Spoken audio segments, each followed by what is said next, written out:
Bueno, una de las ventajas de vivir en Madrid es que tenemos una gran cantidad de tipos de iglesias, como por ejemplo la de San Andrés, la de San Isidro, la de San Cayetano, la de allí detrás que está el San Judas Tadeo.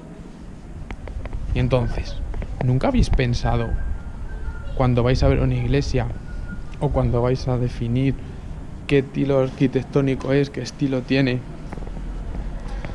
cómo definirlos? Bueno, vamos a entrar en una, a ver qué nos depara.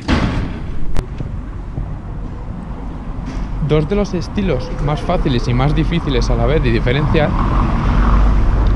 son el románico y el gótico.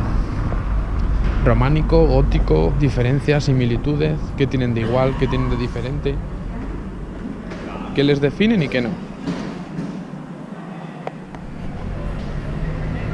Está en la iglesia de San Millán y San Cayetano. Entremos a ver.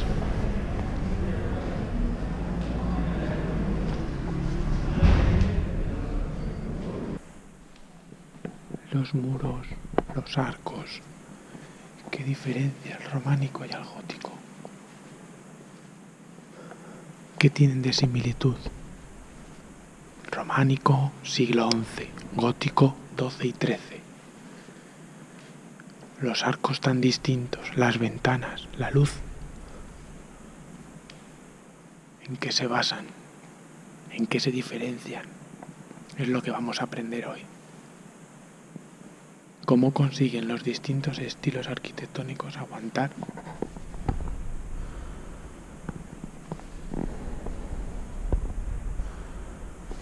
los cimientos de sus iglesias? ¿Queréis saber poco más del románico y del gótico? Vamos a ello. Hoy nos vamos a dedicar al románico y al gótico. Algo básico. La luz contra la oscuridad. Ventanas grandes, ventanas pequeñas. Muros enormes, muros delgados.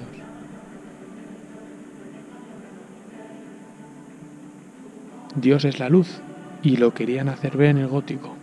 En el románico lo que querían es construir.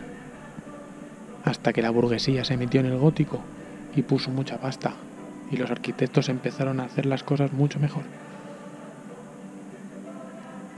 Pero cuanto menos impresionan.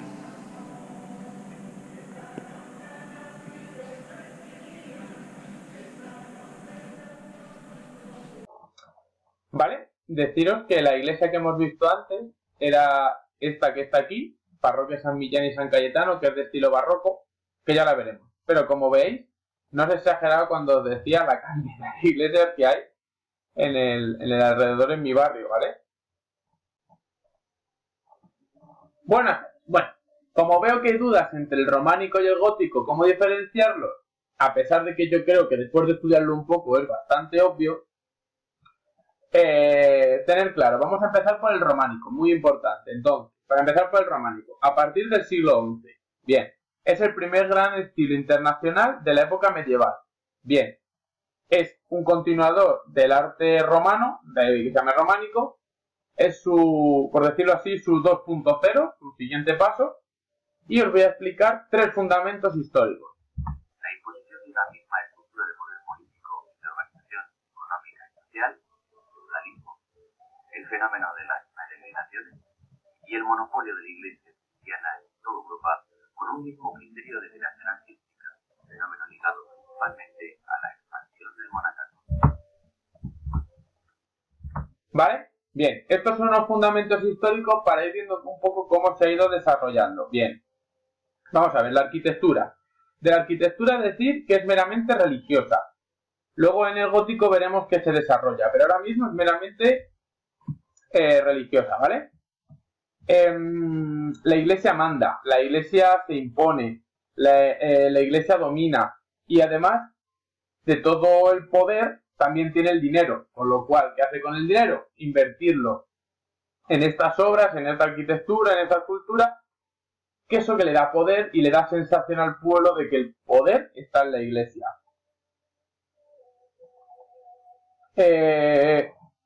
hay algunos ejemplos. Por ejemplo, básicos son dos: el templo cristiano y el monasterio, aunque también hay arquitectura militar, ¿vale? Le querían dar dos ideas básicas: la perdurabilidad en el tiempo, son prácticamente indestructibles las obras que hacen, y su magnificencia, o sea, que fueran grandes, que el pueblo viera que se podía construir esto y que el poder que tenía la iglesia, ¿vale?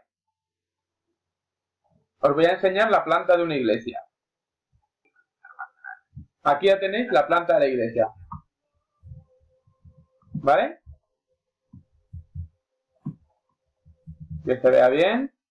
Suelen tener forma basilical de tres con naves, la central es siempre más alta y ancha que las laterales.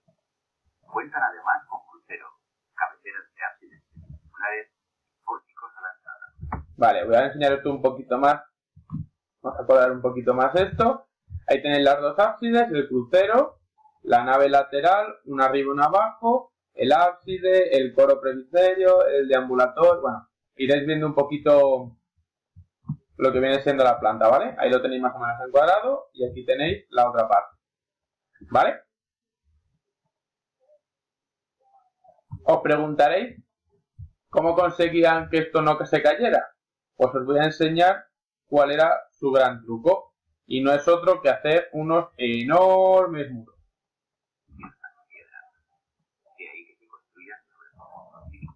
¿Vale? Aquí lo tenéis. Tenéis un muro enorme, unos profundos cimientos y contrafuertes. Así construyan. De hecho, por eso son las ventanitas tan pequeñas, para poderlo gestionar todo esto, ¿vale? Así es la manera de construir. Os voy a enseñar ahora los contrafuertes.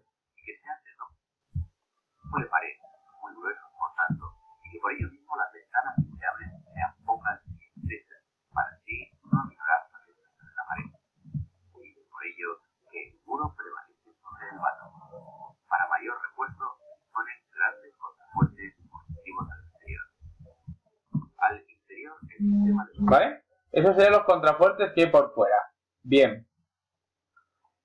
Como tenían que hacer los muros muy gordos, lo verdaderamente curioso del arte románico son que las ventanitas son muy chiquititas, con lo cual no entraba la luz. Las ventanitas eran pequeñitas para que los muros pudieran aguantar el peso de todo el edificio. Entonces eso no era fácil, ¿vale?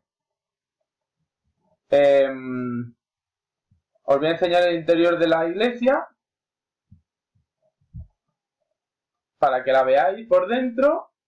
Elementos principales: el pilar románico, ¿Vale? de sección cuadrada o uniforme, con medias columnas adosadas en su frente, y los arcos que apoyan sobre ellas, que son mayoritariamente de punto.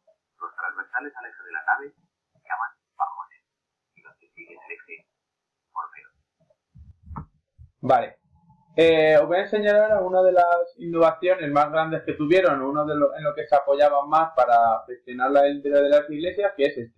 La bóveda más habitual a lo largo de este periodo artístico será la bóveda de cañón, habitualmente reforzada por arcos fajones, que suele utilizarse preferentemente en las bóvedas de las naves centrales. ¿Vale? Esto también es muy importante para que luego veamos cómo se sujeta todo. ¿Vale? Os voy a enseñar los decorados también, que son muy chulos.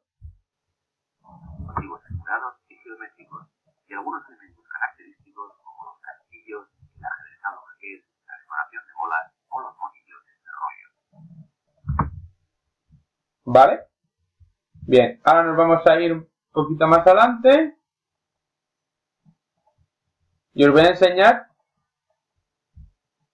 Y a recrear un mundo ajeno a la realidad cotidiana. esto, son las pinturas de la época. Se alejan de las representaciones naturales o realistas. Por tanto, el arte románico es arte antiguo. Entonces, tenemos dos características muy representativas del arte románico: arte antinaturalista y arte simbólico. Ellos lo que querían era siempre hablar de temas religiosos, pero no les importaba tanto que las figuras se parecieran como lo que querían representar. Un arte simbólico, cuyas imágenes de la realidad, totalmente deformadas, buscan así una representación física del mundo. Una representación mística, nunca realista, ¿vale?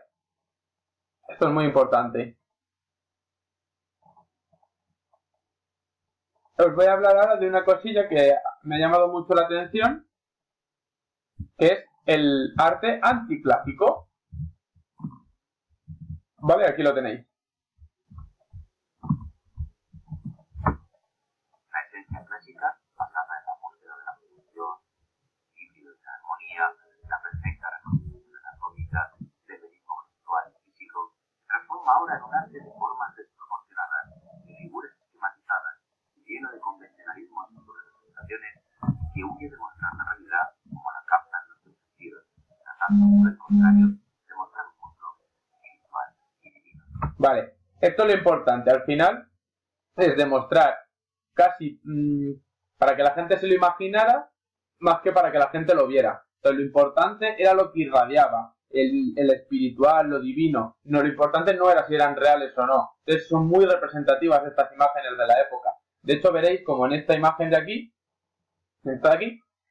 que la Virgen María siempre es como el sofá del niño, nunca se tocan, siempre están así como un poco distantes y el niño la va a usar siempre de silla. No hay cariño, no hay sentimiento, ¿vale? Vamos a la escultura.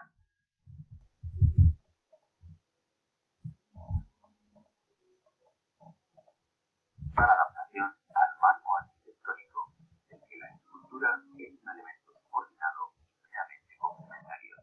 ¿Vale? O sea que no le daban mucha importancia. Bien, os voy a enseñar cómo es.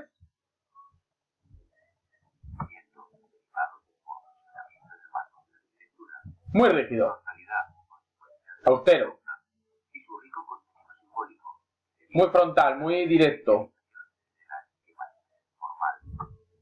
Aquí veis, está muy idealizado, no hay casi claridad, está todo como muy por elementos para que la gente imagine y tal. Mira, este está un poquito más detallado. Su localización más habitual es en las portadas de los templos, los capiteles figurados que decoran interiores clásicos. Iconográficamente destacan los temas del Pantocrator, rodeados. Vale, esto es importante. El Pantocrator. Uy. Vale, esto es un tema importante, el Pantocrator. Muy bien, aquí le tenéis. ¿Vale? Y os lo va a explicar.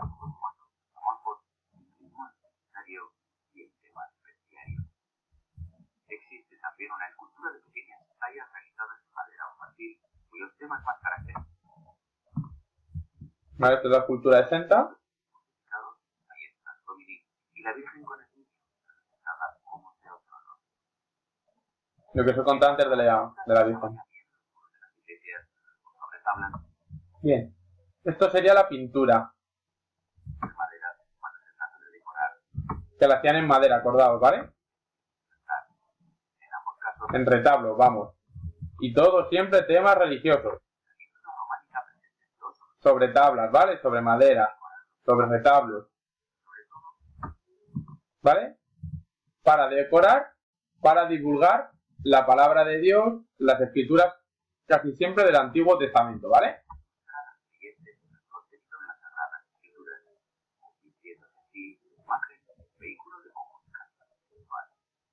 Por todo ello, la pintura cuenta con dos características. Dos características principales, ¿vale?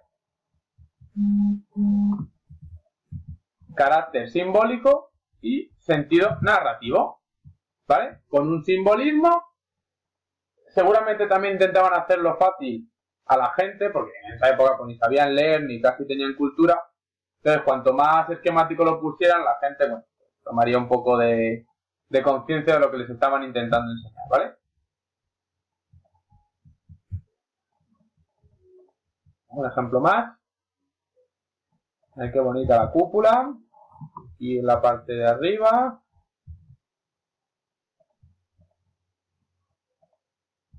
Aquí casi, mirad, parece esto una caricatura. Es súper chula. El sentido narrativo, como dice aquí el vídeo. Mirad qué chulo el Cristo. Y bueno, aquí es un poquito... os explico un poco la pintura. El perfil de grueso, de trazo grueso, la esquematización formal, la superposición de registros, los pies en V, los tenéis aquí, una perspectiva un tanto extraña y muy sencillo de detalle, ¿vale? Pintura que casi parece un cómic, está muy bien, pero casi parece un cómic.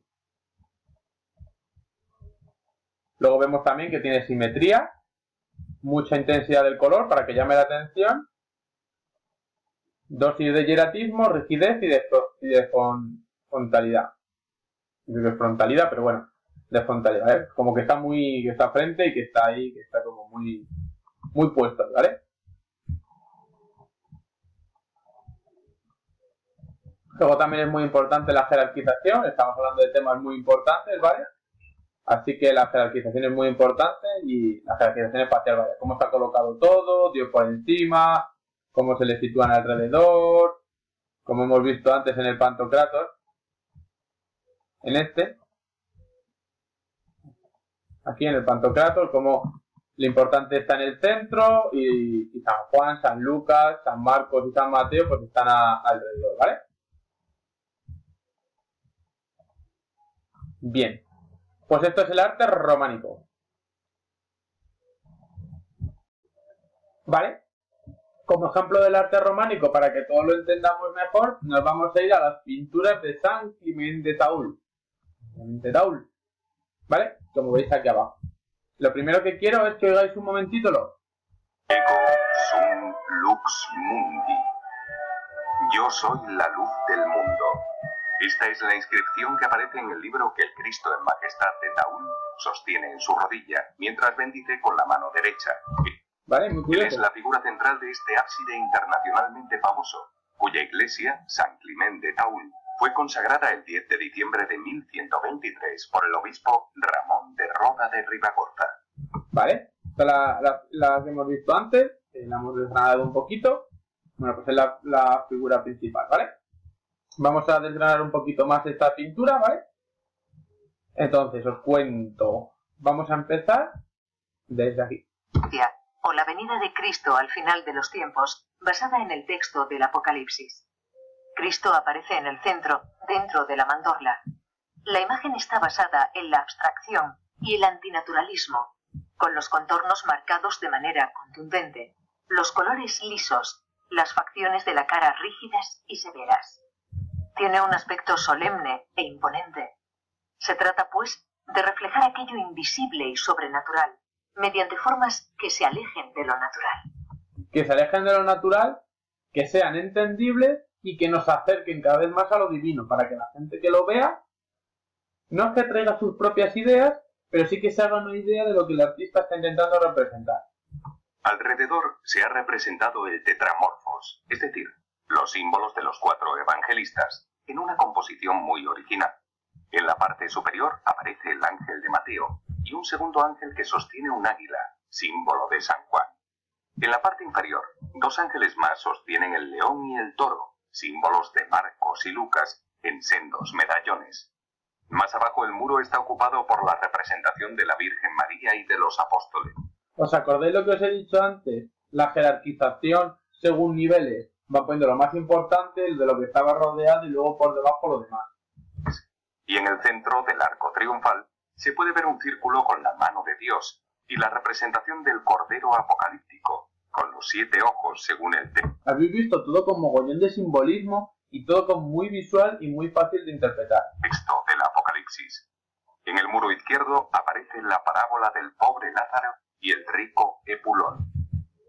San Clemente de Taul es reconocido internacionalmente como una de las obras maestras del románico europeo.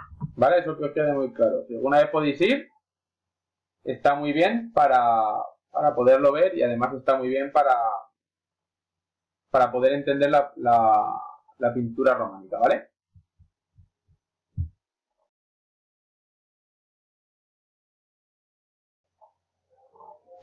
Vale. Vamos a empezar ahora a desgranar un poco el arte gótico. Lo primero que quiero que sepáis es la gran diferencia que hay con el arte románico. Y aunque parezca una tontería, si me habéis visto en los 2 vídeos anteriores, yo como estaba oscuro. Una de las principales características del gótico es esta. La luz. es el gran protagonista del arte gótico. Mientras que en el románico era la oscuridad, porque las ventanas eran muy pequeñitas para que los muros pudieran aguantar, en el gótico consiguen hacer grandes ventanales, que luego explicaremos cómo, pero la gran innovación es la luz, porque Dios es luz. La luz. Importante la luz. Bien, vamos a empezar por el arte gótico, que para mí es muy bonito. Hablamos de los siglos del 12 al 13, muy importante, ¿vale? Hay una revolución social, hay un avance de la burguesía, o sea, que tienen pasta, y además las ciudades también van evolucionando. Entonces, con todo el dinero, con la burguesía, una nueva cultura, por decirlo así, lo que damos es un arte más refinado y realista. La catedral gótica es su máxima expresión. Es un ejemplo. Aquí. ¿Vale? Esto sería un ejemplo. ¿Vale? Muy importante. La arquitectura es también meramente religiosa, pero ya también tenemos elementos civiles. Por ejemplo, los castillos románicos van a dar paso a palacetes más suntuosos, con más servicios y más del tipo de la nueva burguesía. O sea que se están volviendo pijos, por decirlo así, para que vosotros lo entendáis, ¿vale? Voy a enseñaros ejemplos. Vamos a ver.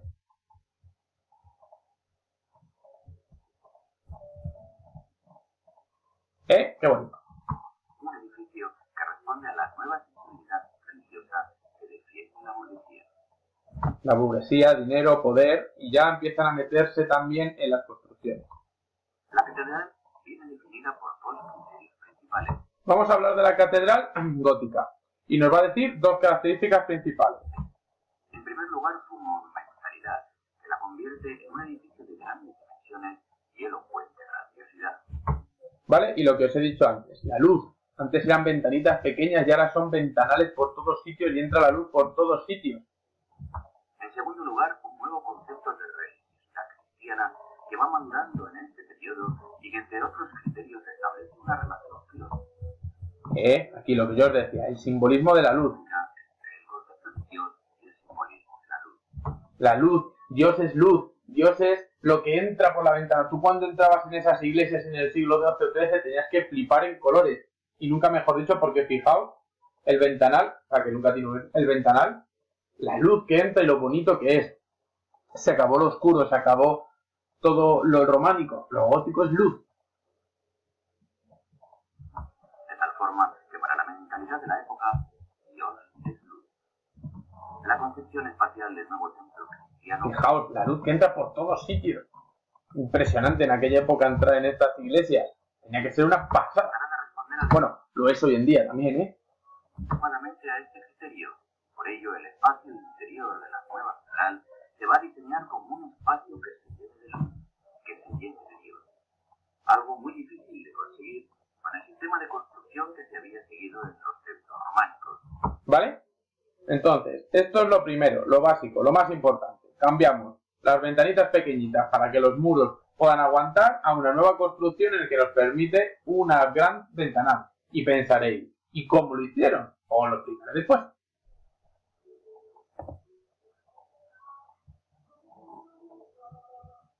Vamos a ver los arcos de bóveda de los pilares, ¿vale? ¡Ja! Arco apuntado.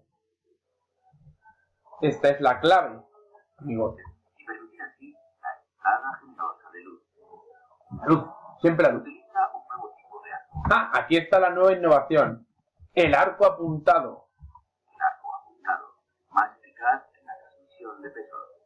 Y un nuevo tipo de bóveda, ahora de crucería. Y ahora la bóveda de crucería.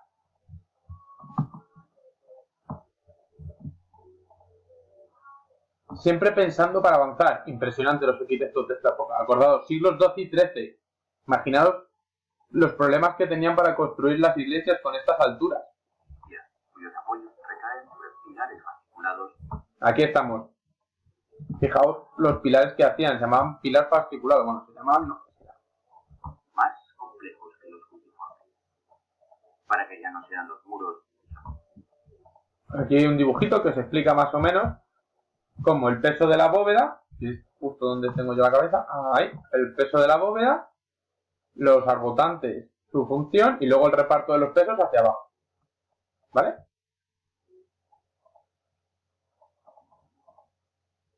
Sostén de las bóvedas se emplea ahora un complejo sistema de apoyos a base de arbotantes. Aquí los tenéis físicamente, los arbotantes, ¿vale? Para que sujeten los muros. Contrafuertes exteriores que alivian a los muros. Y aquí los contrafuertes, ¿vale?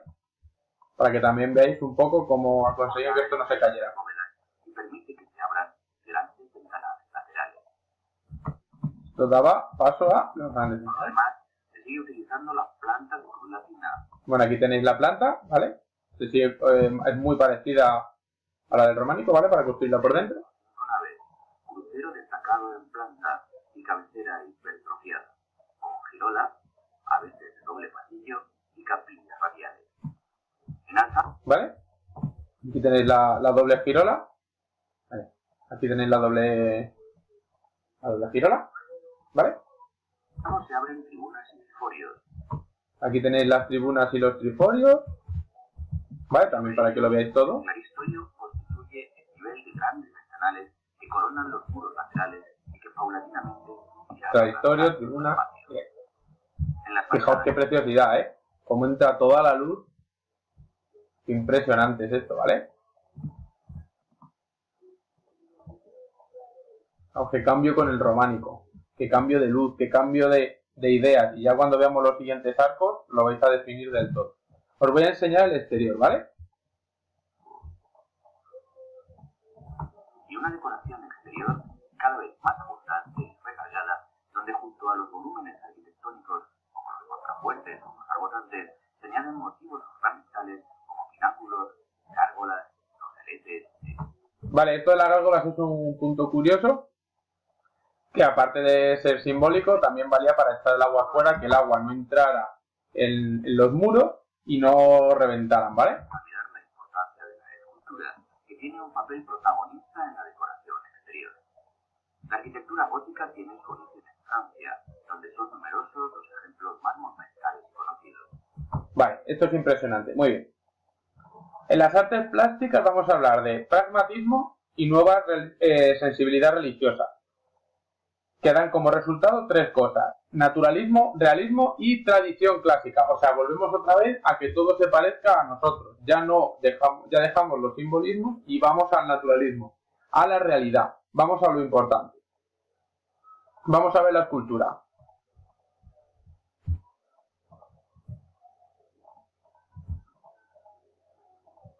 Vale, lo primero que tenemos que decir en la escultura es la liberación del marco arquitectónico.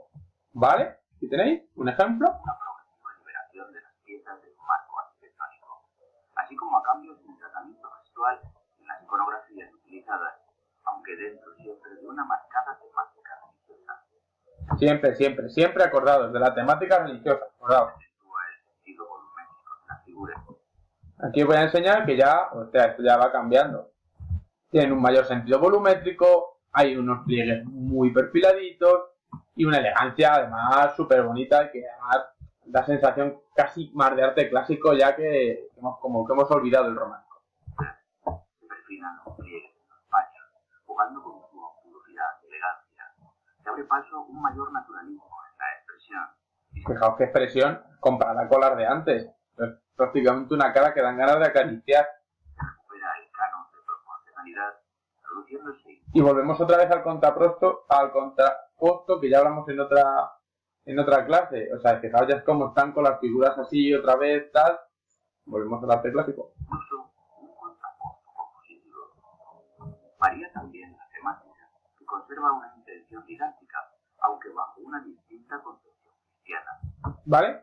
También quieren enseñar, también quieren mostrar, pero bueno, es distinto. En los tímpanos aparece ahora el juicio final con Cristo resucitado y triunfante. Se generaliza el tema mariano y se completan los programas iconográficos en las bolsas y jambas con temas variados del Antiguo y del Nuevo Testamento. ¿Vale? Estamos entrando en mucha innovación y en en muchas cosas distintas, muy visuales. La escultura exenta resulta ahora más variada en sus temas. Mira cómo se tocan, cómo sangran, Aunque marcada cómo también sienten, cómo padecen, cómo sufren. su evolución posterior, en las postrimerías ya del periodo medieval, tenderá hacia un fuerte expresionismo que tiene sus mejores ejemplos a obra de autores como Nicola Pisano en Italia y Klaus Luther en los Países Bajos. Impresionante, ¿vale? Vamos a hablar ahora de la pintura, ¿vale? Que tiene una tendencia al realismo y sobre tabla. Volvemos a la tabla, siempre sobre tabla, ¿vale? La pintura presenta unas características que entroncan con las de la escultura y en las que se advierte una tendencia creciente hacia el realismo. Una pintura preferentemente sobre tabla y cuya localización se concentra en los retablos que de esta forma constituyen el papel jugado por los muros en la iglesia románica, reducidos ahora por la expansión de la vidriera. ¿Vale? Ya vamos jugando retablos, pintura, vidrieras, fíjate qué colorido, qué definición, qué naturalismo, ¿vale? Vamos cambiando un poco la tendencia. Aunque es difícil catalogar a la pintura gótica bajo un criterio común, porque desde el siglo XIII hasta el XV se suceden una serie de escuelas y tendencias que diversifican enormemente el panorama de la pintura gótica. Bueno, esto siempre es bueno. Cuando diversificamos un poco salen mejores obras. Es difícil de catalogar, pero es muy rico visualmente, ¿vale? Os voy a enseñar ahora las tendencias y todo el rollo que hubo, ¿vale? Siguiente. El gótico lineal. Gótico lineal. Francia desde el siglo XIII. El gótico internacional, que cobra vigencia en toda Europa a partir del siglo XIV. La pintura sienesa, que se desarrolla en Italia al filo del 1300. Y los primeros renacimientos, que a caballo de los siglos XIV y XV se desarrollan con características bien diferenciadas en Italia y en los Países Bajos. Que fíjate, los mismos estilos en diferentes países, distintas formas de interpretarlo, y esto yo creo que le da mucha riqueza y le da mucha más libertad, por decirlo así, ¿vale? El gótico lineal es una tendencia muy influenciada por la estética de la vidriera, de trazos muy gruesos y grafías esquematizadas que no se han liberado tampoco de la tendencia de la pintura mural románica. El cambio se dará principalmente en Italia a través de la escuela de Siena, en donde surge una estética cortesana de formas delicadas y sensuales, acordes con la mentalidad burguesa de este periodo.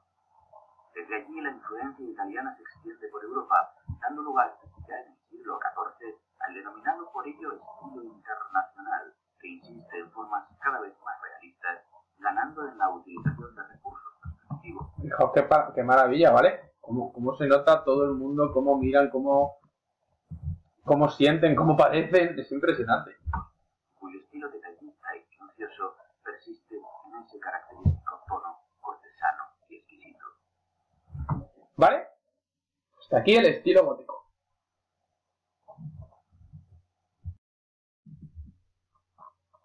Vale.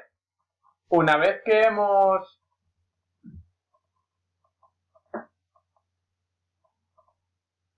Vale. Una vez que hemos visto los estilos arquitectónicos, románico y gótico, y el ejemplo de románico, vamos a ver ahora el ejemplo de gótico. Una de las cosas que más me llama la atención del estilo gótico es cómo se construyeron las catedrales góticas. Es una pasada. Aquí tenéis un ejemplo. Es una pasada. Paredes de cristal. Prácticamente el 80% de la pared es vidriera. Color, muchísima luz. Sillería, gárgolas, son como rascacielos de piedra. Y hay una curiosidad. Que vosotros diréis, ¿por qué las hacían tan grandes? ¿Por qué les gustaba que las vieran? ¿Por tirarse el rollo? No. Porque están hechas con las proporciones con las que Dios hizo el universo. Y con muchas de las medidas que aparecen en la Biblia. Como por ejemplo el templo de Salomón. Pero bueno, vamos a ir parte a parte. Preguntas que se nos vienen a la mente cuando vemos una catedral gótica del siglo XII-XIII hecha en piedra. ¿Cómo cortaban la piedra? Es algo que dices impresionante, pero no solo cómo la cortaban, sino cómo la subían a estas alturas. Impresionante. Os voy a enseñar un pequeño fragmento del vídeo. con este invento. En una especie de grúa. Los obreros pueden levantar 6 veces su propio peso. Y llaman a este curioso invento la noria de las ardillas. Tibor. Flipante, ¿verdad?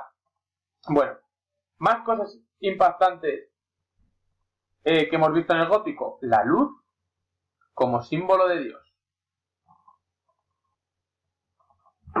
Esperaba acercar a la gente a Dios. Los aldeanos, que vivían en espacios reducidos y oscuros, debieron sentirse abrumados por las elevadas paredes de luz de la iglesia. Las paredes de Sillier se convirtieron en ventanas. Sillier en realidad empleó la luz como material de construcción. Fijaos qué bonita la frase que dice ella. La luz como material de construcción. Me parece una pasada. Bien. Vamos a ver cómo aguantan los arcos las líneas de tensión que le ejerce el peso de la catedral. Os lo voy a enseñar. Aquí, donde el epicentro y se hunde. En un arco romano de medio punto, la línea de tensión se dirige hacia los lados y separa los pilares. Si es demasiado alto o ancho, el arco empieza a bombarse por el centro y se hunde. Pero el arco apuntado redirige la línea de tensión hacia el suelo en lugar de hacia los lados. La importancia del arco apuntado. Construir más alto. La gran ventaja del arco apuntado es que guía las fuerzas de empuje del arco más hacia abajo que hacia afuera. ¿Veis? Esto es muy importante, porque la presión empieza a caer como si fuera así y desprendiendo todo el peso, quitándolo de aquí y esparciéndolo hacia la derecha e izquierda. Pero ojo, esto también tiene un problema, que ejerce esta presión que estáis viendo. Aunque el arco intente tirar hacia los lados, hay una presión así en horizontal. Punto de los pilares. Es un problema que el equipo tendrá que resolver, o las piedras se abrirán y el arco se vendrá abajo. ¿Habéis visto? Nada es perfecto. Entonces, como ya hemos visto el arte gótico, ya pensaréis qué usaron para que esto no pasara. ¿Vale?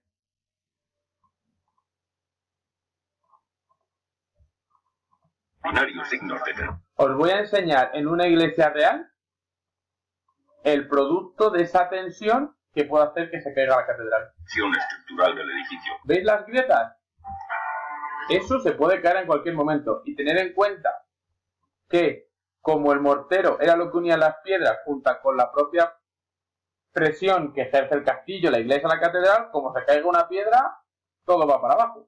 La prueba visible son todas esas grietas y fisuras. Da mucho miedo verlas. Como eso falle, adiós la catedral. Os voy a enseñar cómo ejercen las fuerzas que os estaba Por comentando. abajo y hacia afuera por arriba. En ambos casos, las piedras de los arcos circundantes están empujando hacia afuera y ejerciendo Esto es un problema presión porque sobre la los catedral pilares. se puede caer. Es la receta de un desastre. ¿Veis el arco? La presión que se ejerce en los laterales. En el despacho de al lado, ¿Y cómo se el analista de derrumbaría? estructuras Rory O'Neill trata de Fijaos. determinar lo grave que sería ese desastre. Introduciendo los datos en un sistema de simulación como este, podemos empujar las coordenadas hasta un punto de hipotético colapso. Hipotético colapso significa que se cae. Y esto no lo podemos permitir.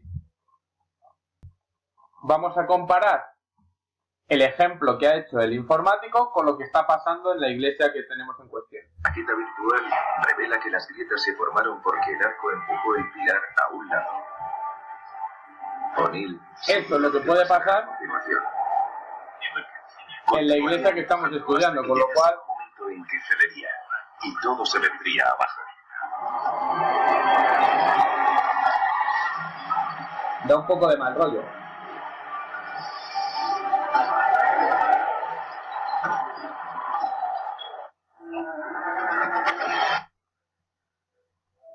La raíz del problema está en las tensiones lineales del arco. No podemos ir más lejos porque ¿Vale? Entonces vosotros diréis, claro, ¿y cómo hicieron esto? Pues buscaron arcos de apoyo. ¿Cómo es? Muy bien, parece que está bien. Yo voy a hacer lo mismo y soltarlo. Parece que no hay movimiento. Tiene muy buena pinta. ¿Habéis visto? Poniendo arcos de apoyo a los lados. Resulta emocionante ver que funciona. No se cae. Siempre es un milagro ver el arco finalmente liberado de la cimbra. Os voy a enseñar ahora un ejemplo real. Alcanzaron proporciones impresionantes aquí lo en las tenéis. grandes catedrales Esto que es góticas. tan bonito por fuera, que parece un enjambre, es lo que aguanta los propios muros. Se elevan Con esto se pueden hacer grandes ventanales y con esto se pueden coger grandes alturas. espectacularmente del suelo formando una compleja telaraña de sillería.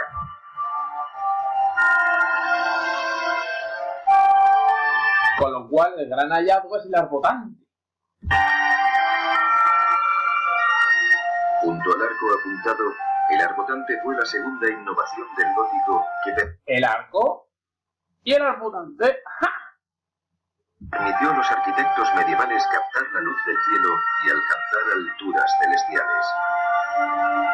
Vamos a ver qué pasaría sin el arbotante. En la maqueta que están haciendo estos señores. Adiós la catedral sin el arbotante. El señor quita el arbotante Para y se cae contrarrestarla, todo. la fuerza lateral empuja el pilar hacia afuera y la estructura se derrumba. El martillo hidráulico. El metal rara vez se había usado como material de construcción porque los herreros no disponían de una técnica para hacerlo lo suficientemente largo o grueso. Y forjar hierro era un proceso lento. Tenía que martillearse a mano.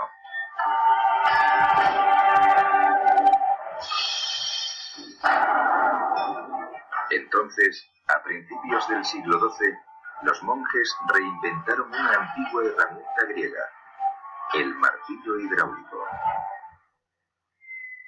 Situada cerca de una mina de hierro, el aldea ¿Por qué están explicando esto? Porque hay una iglesia que ni con arbotantes, ni con muros. Entonces lo que hicieron fue poner un cinturón de hierro para que no se cayera. Entonces investigaron, vieron que el hierro fundido se podía hacer, inventaron el martillo hidráulico y lo que hicieron fue esto. cadena de metal con barras de hierro unidas. La cadena recorría el interior de las paredes a lo largo de toda Y es lo que la hace que catedral no se caiga la para mantener catedral. los pilares centrales en su sitio. La cadena se instaló al rojo vivo para que se contrajera y tirase hacia adentro. La tirita de hierro medieval funcionó. Hoy puede que la enorme cadena de metal sea lo único que impida que los pilares se derrumben. ¿Vale? Es también bastante impresionante, pero la verdad es que le echaban bastante imaginación. Luego ahora quiero enseñaros una cosa que es la bóveda de crucería para que veáis cómo sujetaban los techos.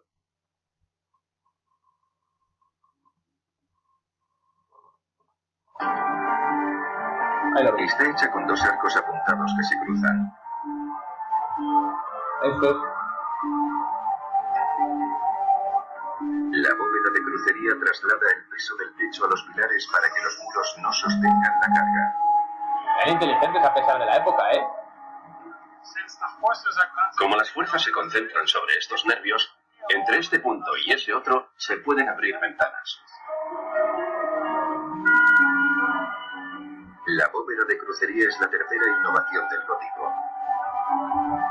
Trabajando con el arco apuntado y el arcotante, los arquitectos crearon un esqueleto que sostiene el peso del edificio y lo redirige hacia el suelo. Después, los artesanos góticos pudieron rellenar ese espacio con enormes y coloristas vidrieras. La luz. Ya sabéis que Dios y la luz. Bien. Y os voy a decir un apunte más. No solo construían alto porque fuera más vistoso y más guay, por decirlo así, sino por imitar las medidas, por ejemplo, del templo de Salomón. Esto es muy impactante, ver cómo las catedrales más representativas imitan las medidas del Templo de Salomón. Y muchas de las medidas de dentro de la catedral imitan medidas de la Biblia, como lo que medía el Arca de Noé o la Ciudad de Dios. Estas paredes de cristal muestran relatos de la Biblia como las historias de Adán y Eva, el Arca de Noé. Esto es una comparativa entre el supuesto Templo de Salomón y Notre Dame. Miden exactamente lo mismo. Para que vosotros veáis. ¿Impresionante? Yo creo que sí. Catedral con una cadena de metal. Comienza midiendo la zona del mismo centro del crucero, donde los 4 pilares centrales forman un cuadrado. ¿Sabéis cuál es la medida exacta de este cuadrado? Que justo está en el centro de la catedral. Vais a flipar. El código geométrico en el que se basa la forma de este edificio incluye un gran cuadrado justo en medio.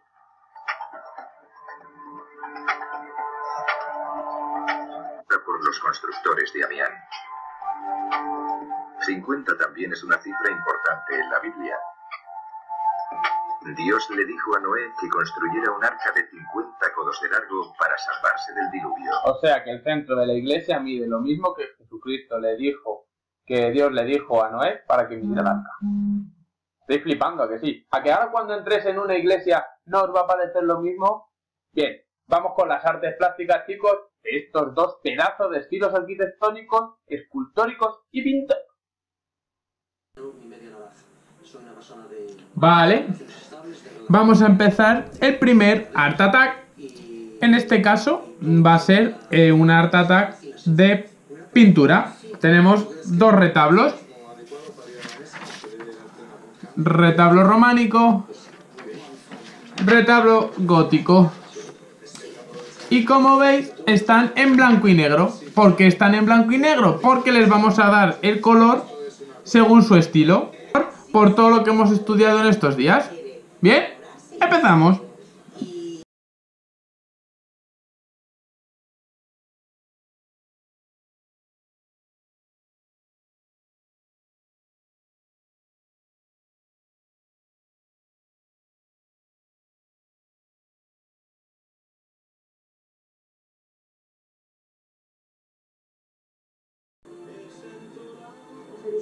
Bien, entonces, si a mí me dijeran en la época del románico que pintara un retablo, para mí sería, después de haberlo estudiado durante todo este tiempo, sería algo así.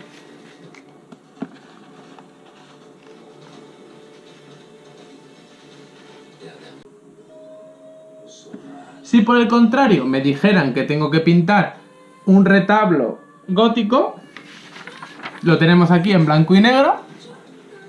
Para mí sería de esta manera.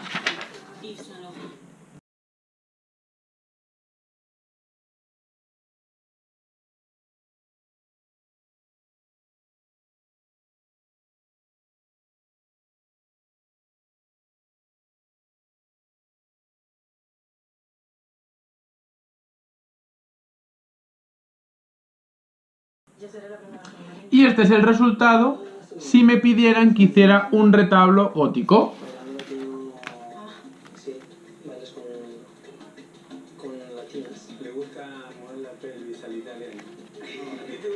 Vemos los diferentes colores del románico y del gótico. Nos muestra un mundo que no nos gusta, así que por eso lo mejor en estas fechas y siempre es buscar el amor.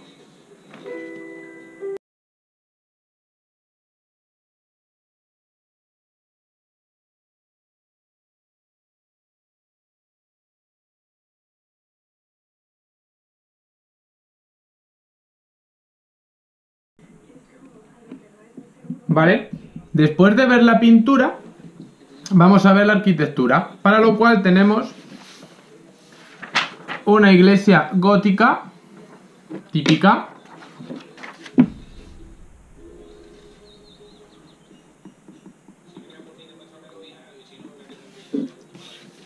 Y tenemos una iglesia románica típica también.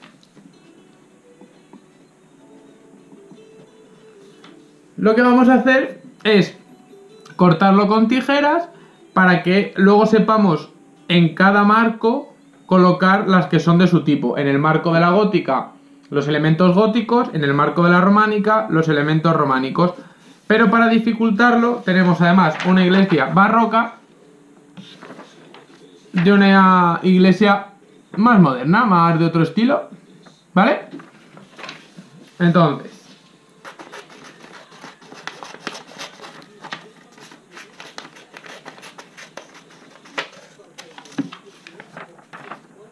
tendríamos nuestro marco románico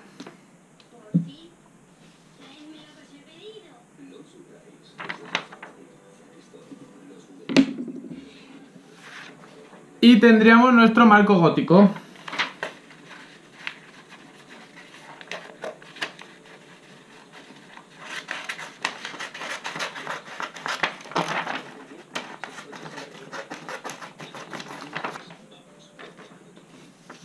Nuestro marco gótico, que sería este. Y nuestras iglesias gótica y románica. Bien. Para complicarlo, vamos a coger las otras dos iglesias.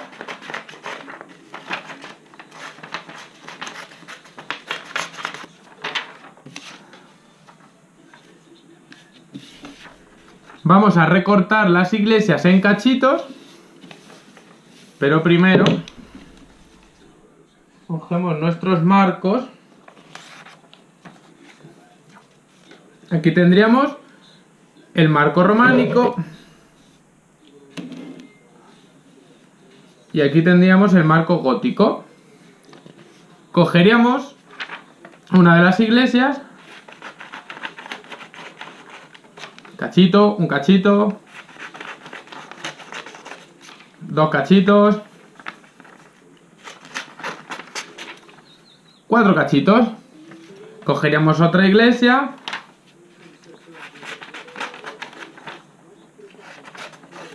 un cachito, dos cachitos, cuatro cachitos. Y para que sea más complicado, mezclaríamos los otros estilos para que sea un poco más, pues eso, complicado. Un cachito, dos cachitos, 3 y 4. Y la otra igual.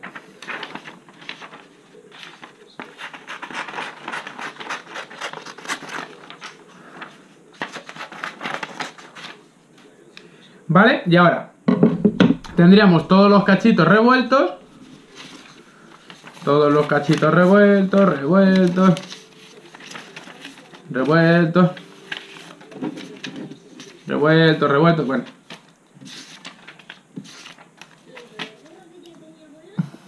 Nuestro marco románico y nuestro marco gótico. Y sería cuestión de ir con los cachitos que tenemos, quitando los que no sean de ninguno de nuestros dos estilos artísticos y colocando los que sí. Por ejemplo, espérate, lo voy a revolver más. Por ejemplo, este, que es la parte de la izquierda de la iglesia. Este no es de ninguno de nuestros estilos. No vale. Este sí es de nuestros estilos. Románico, gótico, gótico. Al cuadradito de gótico. Si alguno tenemos dudas, por ejemplo, este no lo sabemos, lo podemos apartar. Este nos resulta más... Bueno. Este significativo no nos suena de lo que hemos estudiado. Fuera. Este no es significativo de lo que hemos estudiado. Fuera. Volvemos a los de antes, quizás, ya lo hemos repensado un poco. Esto me suena. A lo mejor este no nos suena tanto. Pero las ventanas de este, al románico. Seguimos. La portada de este no es de nuestros estilos. Lo eliminamos. A ver, vamos a ir. Por ejemplo, este es muy típico del gótico, pues al gótico.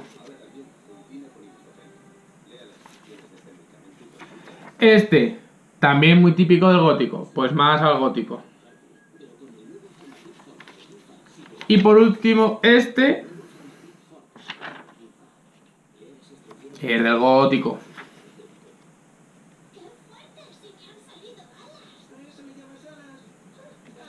Y ya, por ejemplo, tendríamos hecho nuestro cuadro gótico.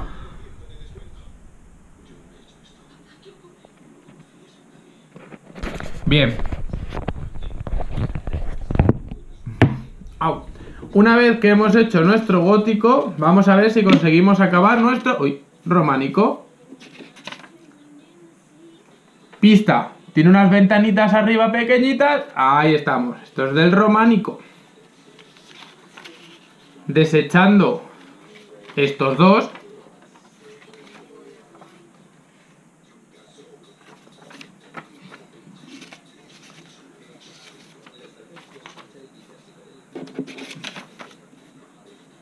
y diciendo por la ventana, por los muros, por todo que es románico, juntaríamos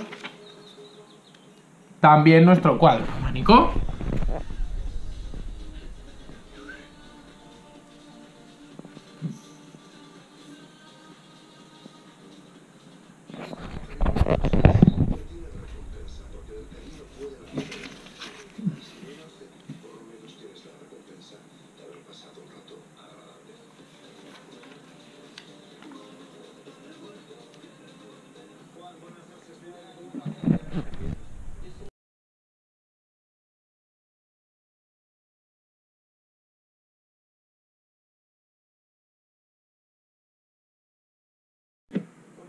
Bien, y por último vamos a coger la escultura, ¿vale?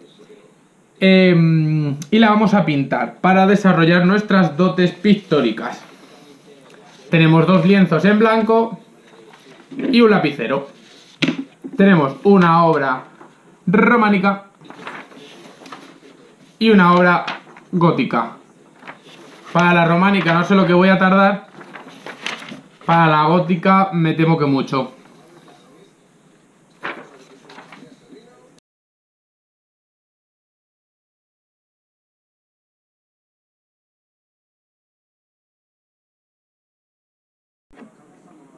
Vale, y después de un rato dibujando, esto es lo que nos ha quedado.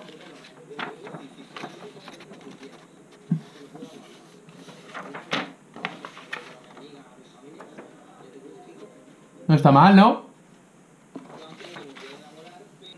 Y ahora vamos con el románico.